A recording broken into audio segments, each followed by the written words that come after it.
So if you want to do a confidence interval for the mean, okay, so when you've got numeric data and you're talking about averages, then we can still use the central limit theorem. However, there's a little bit more of a complication. Okay, we saw the central limit theorem formula for the mean is equal to this. The problem is here. See how this formula depends on sigma? Sigma is called the population standard deviation. The problem is that we're trying to estimate mu, and here we're trying to estimate mu, but we need to know what the population standard deviation is. This is very rare.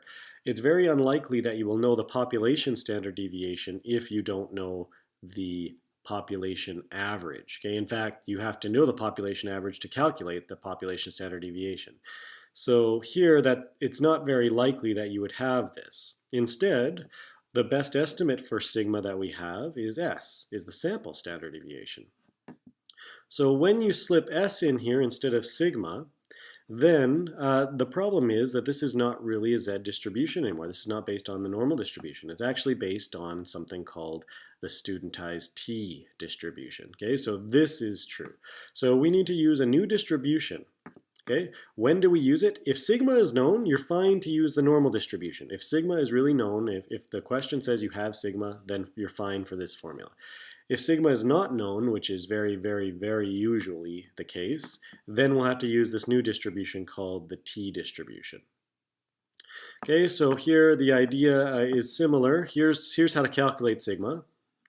Here's how to calculate standard deviation, S, the sample standard deviation. Here's population standard deviation, here's sample standard deviation. Here you can see calculating sigma depends on mu. Again, that's what we're trying to estimate, so we don't know this, so it's impossible to calculate this. But however, when you've got sample standardized deviation, then this is not based on sigma. We have everything. If we have a sample, then we have a sample standard deviation, so it's much easier to use. Okay, so here then, if sigma is unknown and only S is known, then here is the formula for the confidence interval. It's the estimate. This is our sample average plus or minus a t value, not a z value, times by sample standard deviation divided by root n. Okay, so to find this t value, you have to use something called the t table. Okay, and of course it's a little bit more complicated than the z table. We need to know what the sample size is to be able to determine which t. So let's say we wanted to be 95% confident, which means, of course, in the tails, we'd have 2.5%, just like before. But the other piece of information we'd have to have is how large is our sample.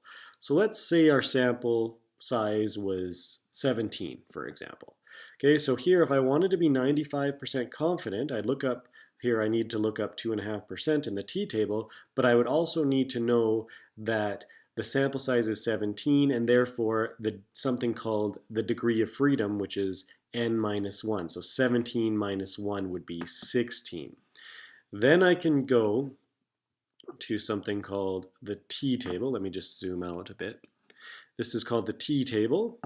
And how to find that t value, you need to first go to the row that would be your degree of freedom. So I've said that I've got 17 points. 17 minus 1 would be 16. So I don't go to n, I go to n minus 1 row. Then here, my tail probability, again, the tail, either tail, one of the two, is alpha over 2. Okay, so here the tail might be 2.5% if I wanted to be 95% sure. In the column, you can find those tails. Here is where you will be 0.025. This would be a two-tailed test of a 95%. Okay, so here, 2.5 plus 2.5 is 5%. So where these things intersect, looks like right here, the t value that you would use is 2.12. So when you were using that in this hypothetical example, the t value would be 2.12. Here's the negative 2.12, and here's the positive 2.12. Okay, so that's how that would work.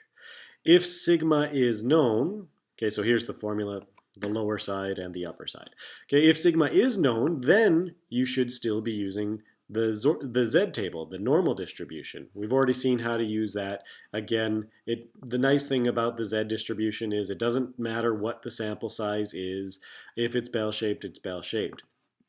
Okay, so here the sample size could be anything, and if I was looking for a 95% confidence interval, then I would go to 0.025, which we've seen was in negative in this row here. There it is right there, 0.025. Okay, so it's in the negative 1.9 and 0.06 row. Okay, that is only, you can only do that if sigma is known.